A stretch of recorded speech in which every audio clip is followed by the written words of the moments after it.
नमस्कार, स्पॉटलाइट हरियाणा में आपका स्वागत है। मैं हूं वैशाली चौधरी और इस बार यानी सूरजकुंड इंटरनेशनल क्राफ्ट फेयर के दूसरे भाग के ग्राउंड रिपोर्ट में आपका स्वागत है।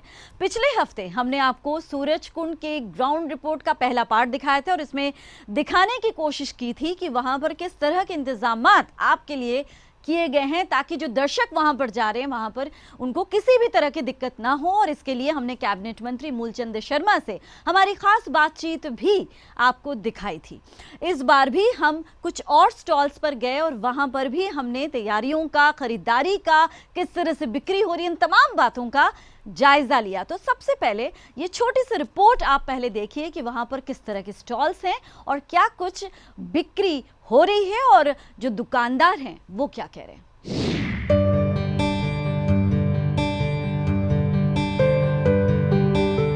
सूरजकुंड मेले के ग्राउंड रिपोर्ट पार्ट 2 में आपका स्वागत है। इस बार हम आपको विभिन्न स्टॉल्स से रूबरू करवाएंगे। आइए कुछ खास स्टॉल्स की सैर करते हैं। सबसे पहले लिए चलते हैं आपको फूड कोर्ट। मेले में इस बार नुकसान को देखकर हस्तशिल्पी जहां बिक्री को लेकर परेशान हैं, वहीं फूड कोर्ट में दर्शकों की कम संख्या के चलते स्टॉल संचालक नुकसान भी झेल रहे हैं। और इसका मुख्य कारण गर्मी में मेले का आयोजन होना है। हालांकि मेले में आने वाले लोग स्वादिष्ट व्यंजनों का आनंद जरूर ले रहे हैं और उनकी तारीफ भी कर रहे हैं। भले ही मेले में पहुंचने वाले लोगों की संख्या थोड़ी कम है। राजस्थान से आए फूड संचालक रामचंद्र की माने तो पिछले कई सालों से वो मेले में राजस्थानी व्यंजन लेकर आ रहे हैं, लेकिन इस बार देर से मेले का आयोजन होने की वजह से बहुत कम लोग आ रहे हैं। इससे उनका खर्चा भी नहीं निकल पा रहा है। 10-12 साल हो गए आते हुए यहाँ पे, और पहली बार ये मेला लेट होने की वजह से पब्लिक नहीं आ रही है। काम सभी लोगों का कम है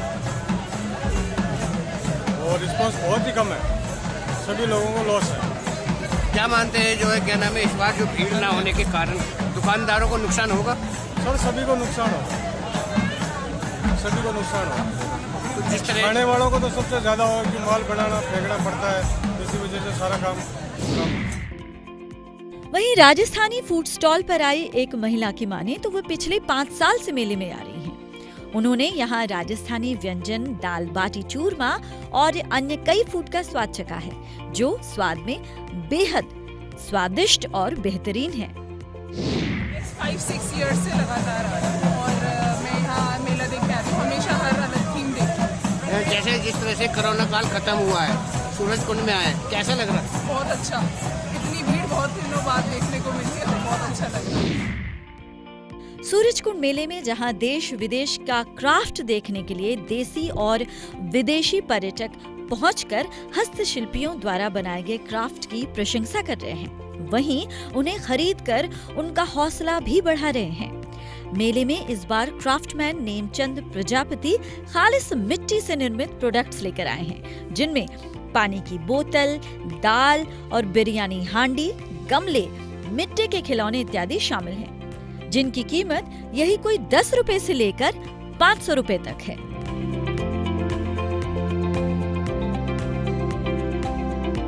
मेले में आने वाले दर्शक मिट्टी से बने बेहतरीन क्राफ्ट को खरीद रहे हैं और पसंद भी कर रहे हैं।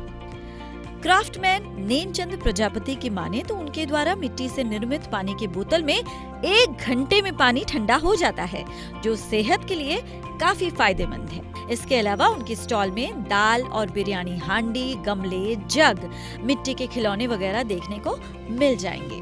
उनका कहना है कि मेला बहुत शानदार है, जहां एक ही छत के नीचे पूरे भारत को देखा जा सकता है।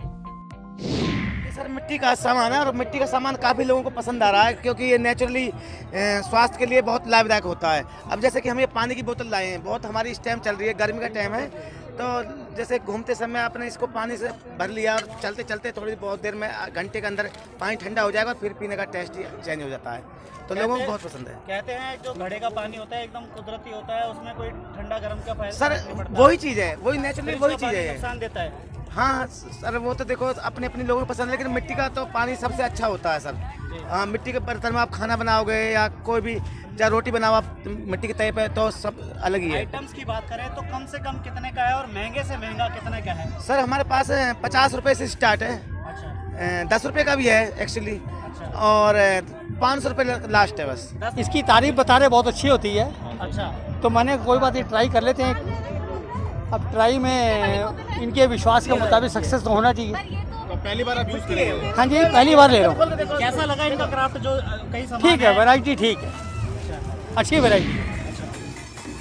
सूरजकुंड मेले में देश विदेश के देसी और विदेशी कलाकारों द्वारा मेला प्रांगण में आने वाले मेला पर्यटकों का खूब मनोरंजन किया जा रहा है और दर्शक भी जमकर झूम रहे हैं। मेले के प्रांगण में नगाड़े की धुन पर नाचते दिखाई दे रहे ये लोग मेला घूमने आए हैं और ऐसी व्यवस्था देखकर खुद को रोक नहीं पाए और जमकर नाच कर मेले का लुत्फ उठा रहे हैं।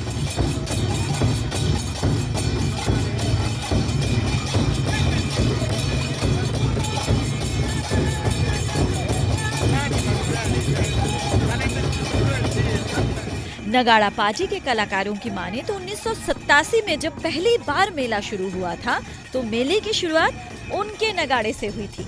उस समय उनके बुजुर्ग भी मेले में आते थे और अपनी परफॉर्मेंस देते थे और अब वो उनकी उसी परंपरा को बनाए रखते हुए अपनी परफॉर्मेंसेस दे रहे हैं और जिसे लोग खूब पसंद भी कर रहे हैं। उनका कहना है कि प्राचीन काल से नगाड़े का अपना ही महत्व है और नगाड़े पर वो रसिया गाना और भजन गाते हैं।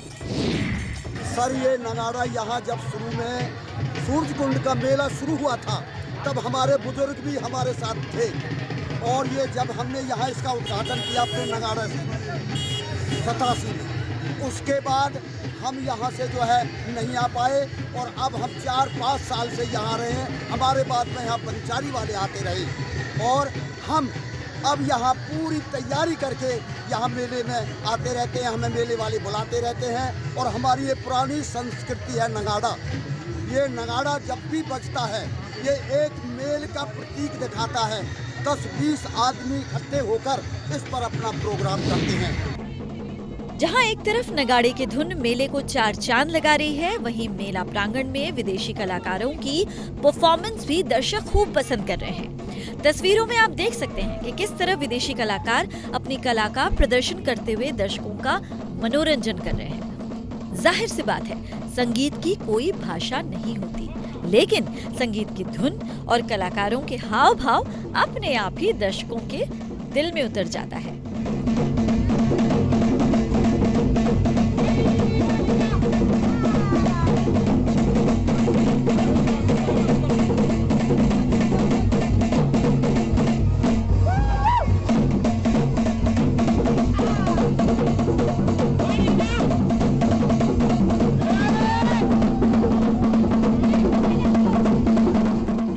सूरजकुंड मेले के फूड कोर्ट में हर साल की तरह इस बार भी गोहाना का देसी घी से बना जलेबा दर्शकों को खूब लुभा रहा है। दूर दराज से मेले में आने वाले दर्शक इस जलेब का स्वाद चखे बिना घर वापस नहीं लौट रहे। 250 ग्राम का ये जलेब खाने में इतना स्वादिष्ट है कि लोग उंगलियां चाटने पर मजबूर हो जाते हैं। गोहाना से आए स्टॉल संचालक की माने तो उनके द्वारा देसी घी से बनाए जाने वाला जलेब 250 ग्राम का होता है और इस गर्मा गर्म जलेब को खाने के लिए लोग दूर दूर से आते हैं। पिछले 15 साल से वो इस मेले में दर्शकों को जलेब खिला रहे हैं और जिसे दर्शक खूब पसंद भी कर रहे हैं और उनकी खूब बिक्री भी हो रही है। सबसे पहले तो ये खासियतों से भरी पड़ी है, इसके अंदर कोई कमी नहीं है। सबसे पहले तो इसका वजन जो है 250 ग्राम होता है।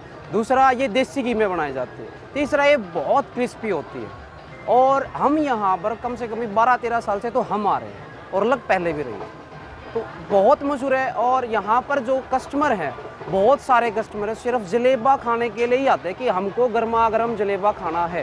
सर मैं 5 ईयर्स से आ रही हूँ, बट अब की बार जो एक्सपीरियंस रहा है वो सबसे फैंटास्टिक है। मैं रोहतक में रहते हुए नियर बाय गोहाना की हूँ, बट मैंने कभी जलेबी टेस्ट नहीं की। आप गोहाना की मशहूर जलेबी खा रही हैं? हाँ जी। कैसा स्वाद है और जब भी आप सूरज कुंड में आती हो, क्या गोहाना की जलेबी का स्वाद लेती है? Of course it's so delicious and मैंने रोहतक में रहते हुए भी कभी नहीं खाया, फ्रेंड्स ने दिया तो भी नहीं खाया। इस बार डोंट नो क्या टेस्ट है इसमें क्या नहीं है, मैं भी खा रही हूँ, सारे फ्रेंड्स भी खा रहे हैं। तो देखा आपने सूरजकुंड मेले को हमारे कैमरे की नजर से। अब आप भी खुद आकर मेले का लुत्फ लीजिए और कुछ पल हंसी खुशी बिताइए। यकीन मानिए एक बार आएंगे तो बिना नाचे और खुशी मनाए वापस नहीं जाएंगे। फरीदाबाद से सुधीर शर्मा के साथ वैशाली चौधरी, पीटीसी न्यूज, हरियाणा। रुक रहे एक छोटे से ब्रेक के लिए। स्पॉटलाइट हरियाणा स्पेशल जारी है, बने रहिए हमारे साथ।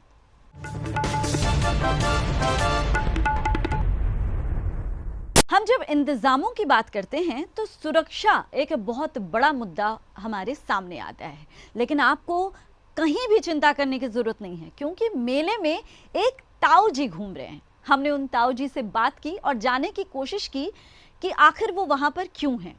उन्होंने क्या कुछ हमें बताया। सुरक्षा को लेकर ताऊ जो हैं वो दरअसल पुलिस की तरफ से, पुलिस प्रशासन की तरफ से वहां पर रखे गए हैं। तो ताऊ की क्या तैयारी है और वो किस तरह से आपको आश्वासन दे रहे हैं कि आप आइए, हम तैयार हैं। हरियाणा पुलिस का आप यहाँ पे एक नया रूप देखेंगे। 112 नंबर जो कॉल है, इमरजेंसी कॉल है, उसको आप देखिए कि किस तरह से ये वीरेंद्र सिंह बल्हारा हैं, ट्रैफिक पुलिस ताऊ। अब हम इनसे जानेंगे कि इनकी भूमिका यहाँ पर क्या है। ताऊ जी राम राम। राम राम जी। सबसे पहले आपके चैनल को और जितने भी हमारे चैनल को देख रहे हैं सभी को राम राम। जी जी, मुझे बताइए आप ताऊ के वेश में यहाँ पर कर क्या रहे हैं? पुलिस का काम? देखो जी, मेरा काम है, सरकार ने जो ताऊ के लहजे में एक बच्चों के लिए, बेटियों के लिए, समाज के लिए जो सिक्योरिटी पर्पज के हिसाब से एक जागरूकता कार्यक्रम करता है, जिसमें सड़क सुरक्षा के ऊपर, और दूसरा ये हमारी गाड़ी 112 नंबर रिस्पांस 112 नंबर है। ये गाड़ी हमारे हरियाणा में 650 के करीब ये गाड़ियाँ उतारी गई हैं, और इतनी अच्छी गाड़ियाँ आ गई। हमारे अधिकारियों के पास भी ये गाड़ी नहीं है जो 112 में जो गाड़ी लगाई है। इसका एक ही मकसद है, पहले किसी लड़की के साथ में कोई छेड़खानी होगी, छोटे बच्चे के साथ कोई अपराध हो गया यहाँ, या कोई एक्सीडेंट हो गया, या कोई लावारिस वस्तु है, या घर में कोई झगड़ा हो गया, या कोई नशे का कारोबार कर रहा है, तो आप 112 नंबर पर कॉल करिए। हमारी गाड़ी आपके पास 15 मिनट के अंदर अंदर पहुंचेगी। और ये जो नंबर है आप सीधा चंडीगढ़ जाएगा, चंडीगढ़ के बाद में डीओ के पास आएगा, और वो जो हमारी गाड़ी है वो केस वहाँ ट्रांसफ़र करा जाएगा। एक आधे मिनट में हमने उसको केस को रिसीव करके उसकी लोकेशन के आधार पर हम 5 से 7 मिनट में उनके पास पहुंच जाते हैं। लास्ट टाइम हमारा 15 मिनट होता है। सूरजकुंड क्राफ्ट मेले का इस बार का थीम जो है वो जम्मू एंड कश्मीर है। तो ऐसे में जम्मू कश्मीर के तमाम स्टॉल्स पर रौनक देखते ही बनती थी, और वहाँ की जो रूढ़िवादी या कहें कि परंपरागत कलाकारी है वो सब भी हमारे कैमरे में कैद हो गया। हमने पूरी जगहों का दौरा किया जहां जहां जम्मू कश्मीर के स्टॉल्स लगे हैं, जिस तरह से उन्होंने हट यानी झोपड़ियां बनाई हैं, किस तरह से वहां तैयारियां की और लोगों को रुझाने की क्या कुछ कोशिश जम्मू कश्मीर के लोगों की तरफ से की जा रही है। हमने इस पूरे बात का जायजा लिया और जम्मू कश्मीर के लोगों से खास बातचीत की। देखिए, जैसे कि आपको पता है कि सूरजकुंड क्राफ्ट मेला का जो थीम स्टेट है वो इस बार जम्मू एंड कश्मीर है। तो जम्मू की जो सभ्यता और संस्कृति है, जो कल्चर है, जो हेरिटेज है, उसको यहाँ पर बेहद खूबसूरत तरीके से दिखाने की कोशिश की गई है। चाहे वो हाउस बोट्स हैं, चाहे वो जो ट्रेडिशनल उनका घर है वो है। तो इन तमाम चीज़ों की जानकारी के लिए हमारे साथ जम्मू कश्मीर से ही शब्बीर अहमद कुमार जी मौजूद हैं, वो हमें बताएंगे। शब्बीर जी ज़रा इधर आइए प्लीज़, थोड़ा ये बताइए ये क्या है। जी, हमें आज 22 साल के बाद हमने थीम स्टेट किए हैं जम्मू एंड कश्मीर ने, और हमने यहाँ पर बहुत सारे बनाए, जैसे हाउस बोट बनाया, अपना घर बनाया, और बाशी दरवाज़ा गेट बनाया हमने, मुबारक मंडी जो जम्मू में है गेट वो बनाया हमने, और चश्मा शाही का गेट जो मुगल गार्डन से हमारे चश्मा शाही का गेट वो भी बनाया हमने, गेट नंबर 5। और अपने घर में हमने बनाया, अपने घर में आप देखिए हमने रखा है यहाँ पर डिस्प्ले करके, जैसे होता था हमारे ट्रेडिशनल में ये हमारे घर वो होता है, ये वो हुक्का है, हुक्का और जी, और वो कांगड़ी हैं। अच्छा, कांगड़ी जो सर्दियों में हम यूज करते हैं। और ये मेटल में बना है, ये जैसा फंक्शनों पे लगता है शादीशुदा में, ये क्या इसमें जलाते हैं थोड़ा वो इस बन। अच्छा। और ये सब इसमें ये तो हमारे ये बर्तन है, बर्तन ये ट्रेडिशनल। ठीक है। और ये समवार है, जिसमें समवार बोलते हैं इसको। अच्छा। इसमें हम चाय, वो नमकीन चाय, गुलाबी चाय बनाते और कहवा बनाते हैं इसमें। कहवा, एग्जैक्टली कहवा। और ये रोटी है हमारी, जैसे शिरमाल, इसको हम कश्मीरी में शिरमाल बोलते हैं। क्या बोलते हैं? शिरमाल। ये रोटी है, कश्मीरी रोटी। अच्छा। और ये भी है, इसको हम कश्मीरी में कुलचा बोलते हैं। कुलचा तो यहाँ भी बोलते हैं हमारे कुलचे, यहाँ। अच्छा, आपका भी बोलते हैं यहाँ पर जी। और जो हमने ये कुशन यहाँ पर लगाए हैं, ये क्रिवल में हमने, ये हाथ हैंडमेड है। हाँ। मैं इसी पर आना चाहती हूँ। ये आप बैठिए प्लीज। ये जो कारीगरी है, ये आपका ट्रेडिशनल है ना? ये जी हमारी ट्रेडिशनल है। ये हमारी ये कारीगरी है। इसमें क्रिवल एम्ब्रॉयडरी, क्रिवल एम्ब्रॉयडरी ये हैंडमेड से होती है। हाँ। रुक रहे हैं एक और छोटे से ब्रेक के लिए। स्पॉटलाइट हरियाणा में सूरज कुंड स्पेशल जारी है, बने रहिए हमारे साथ।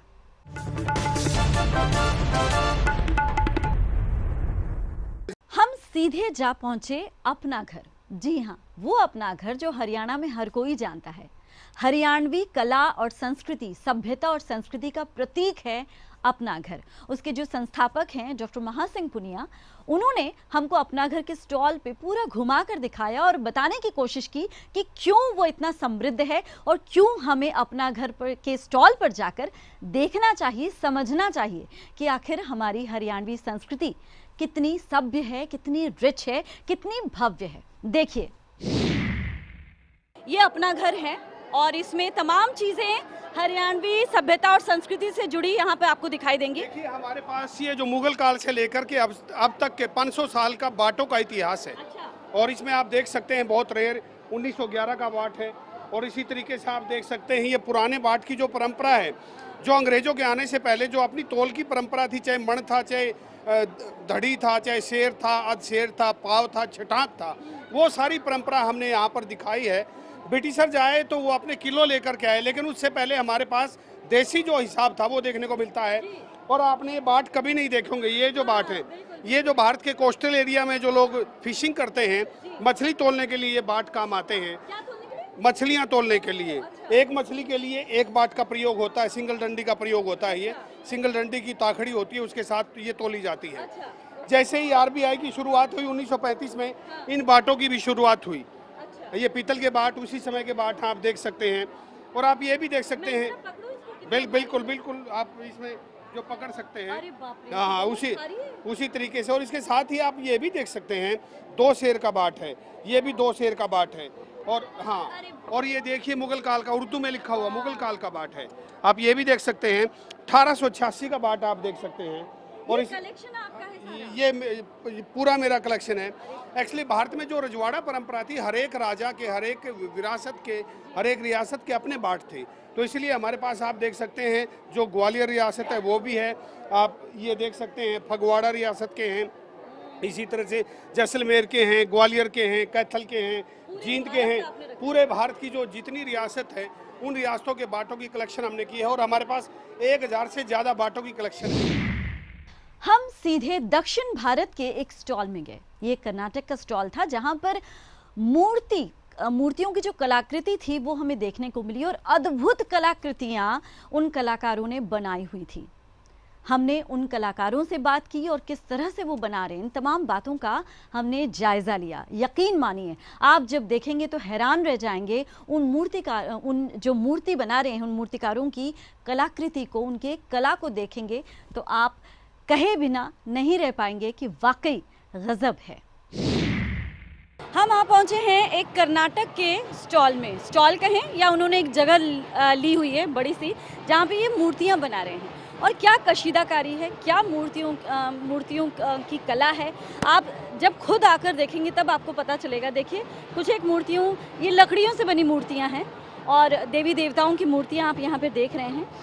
जितनी प्रशंसा जो है इनकी की जाए, महीन जो कशीदाकारी है, महीन जो काम है, ये कह सकते हैं कि ये उम्दा कलाकारों के अलावा किसी से संभव भी नहीं है। ये यहाँ पे भी बड़ी बड़ी मूर्तियाँ बन रही हैं। हमारे साथ विनोद जी हैं, ये जो कर्नाटक का स्टॉल है वो यही देख रहे हैं। विनोद जी, हमें थोड़ा सा अपने स्टॉल के बारे में बताइए। हम तो साउथ इंडिया से आया मैडम, आंध्र प्रदेश से आया। हम आंध्र प्रदेश में कहाँ से आए?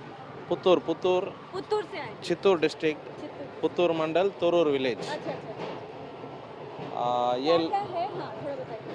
हम तो ये लकड़ पे पूरा मूर्तियाँ, wall panels, wall brackets, board panels और इसके ऊपर पेंट भी बनाए हम। एनामल पेंट, वाटर प्रूफ है मैडम। वाटर प्रूफ है। आप थोड़ा सा हमारे साथ आइए, थोड़ा बताइए इसके बारे में।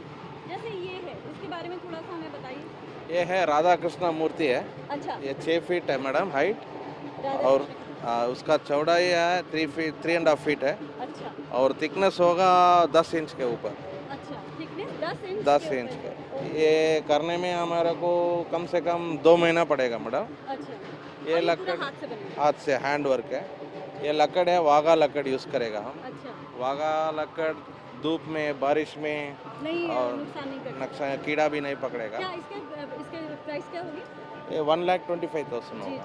ये मंदिर वगैरह के लिए बना है? हाँ, ये डेकोरेशन के लिए, घर के अंदर के लिए। और ये जैसे ये है शिवा पार्वती मैडम। अच्छा। 4 फीट है।